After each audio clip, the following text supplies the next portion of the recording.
First thing is that I hear from clients all the time, or potential clients, is it's just a wig, right? And it's like, no, a cranial prosthesis is not a wig. A wig is used for cosmetic reasons. That does not work for someone who is suffering from or experiencing medical hair loss. You don't have hair.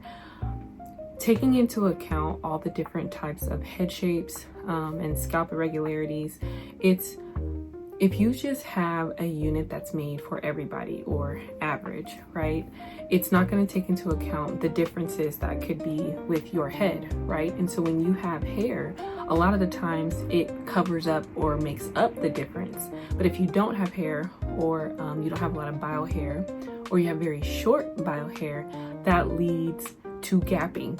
The way that I would describe gapping is where you have a unit and it fits your circumference all the way around, but it doesn't fit this back area right here. That's where you get that gapping. That makes for a lot of different problems. One is falling off. Two is it just being not secure, and that leads to anxiety. All things that you don't want to have to deal with, on top of any other mental hangups that you may be having when it comes to losing your hair or having thinning hair. While you may have wig boutiques referred to you from clinics and different nonprofits who serve the cancer community or the alopecia community or the lupus community, we have found that clients have told us that they go in there, and while the people are normally very nice, they don't really have a lot of units that fit their head. So while they're very grateful for this resource, they're made to, I don't want to say they're made to feel like, but when someone gives you something for free, it's really hard to be like, look, I don't like this, or this isn't working for me. So a lot of times what happens is clients don't say anything, just throw it into the closet. But that's not what we want. But first I want to make this, differentiation. But first I want to make this differentiation between a cranial prosthesis and a wig. I have one that I want to show you. A client said that I was able to show this. And clients in general like this particular cap. Not all vendors have it. They may claim to, but they don't. So the client is already used, but I'm just going to use it for education purposes, just to kind of explain what the features are in this specific cap. You wouldn't find this cap in a regular wig boutique store. You would normally find this cap in a medical hair store or a medical wig hair boutique. Like a harder plastic. And if you have this all over in the old school caps, it's very much sticks to your head. It's not breathable. It's just not something that's sustainable. And while this cap is very, very breathable, again, our clients really like it. I don't necessarily like it. It's not my favorite, because it's very hard to keep the shape. And someone who is going through different procedures, different surgeries, sometimes their weight may be up and down. Maybe they're coming to us for hair loss because a medication caused them to lose their hair. With that weight fluctuation, a lot of the times your head size will change. And so this type of cap, even though it's breathable, it doesn't really grow with you, sort of say. So this is the silicone gripping I'm talking about.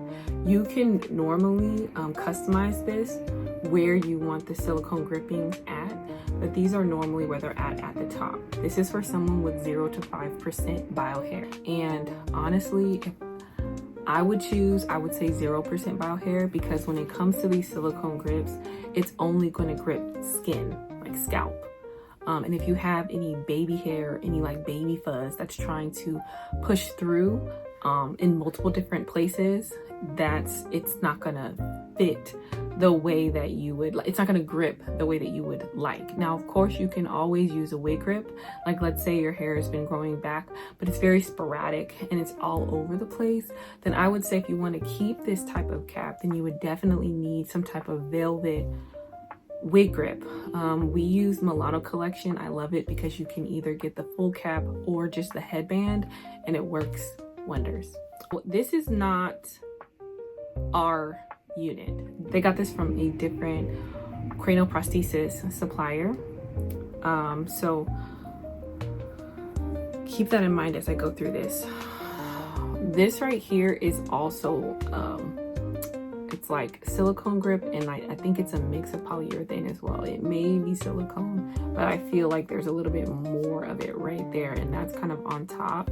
Then you have the silicone gripping back here, and then you have something, this is the nape area, and a lot of the times you can put nape tabs right here, and it's kind of like that wire under a bra, like a bra underwire, where you can bend it to sort of push in to your nape, which is super helpful.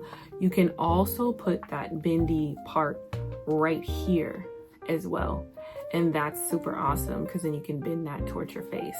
The thing that I've found with those with medical hair loss, especially in the cancer community, is that they do not want to add unnecessary toxins. So having the glue, having the different things that come with something that's more in the cosmetic wig world, where you see everyone talking about what lace and it's glued down for 3 weeks at a time.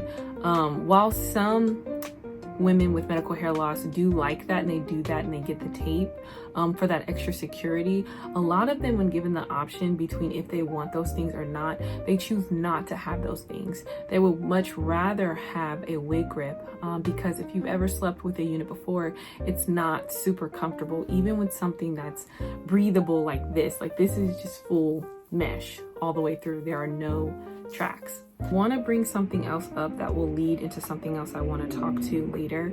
So this is human hair. This client is African American, and unfortunately in the traditional cranial prosthesis or medical wig world, medical grade or high grade hair or high quality hair is really only made in straight or fine textured, or maybe they have a slight wave to it, and that doesn't really help a large amount of people. There are all kinds of women who have blonde curly hair, all kinds of women who have medium textured deep wavy hair, and then of course we have kinky curly hair. These are all options that are normally not available in a traditional cranial prosthesis, and if this is something that you're looking to get into, this is something that you need to take into account as well.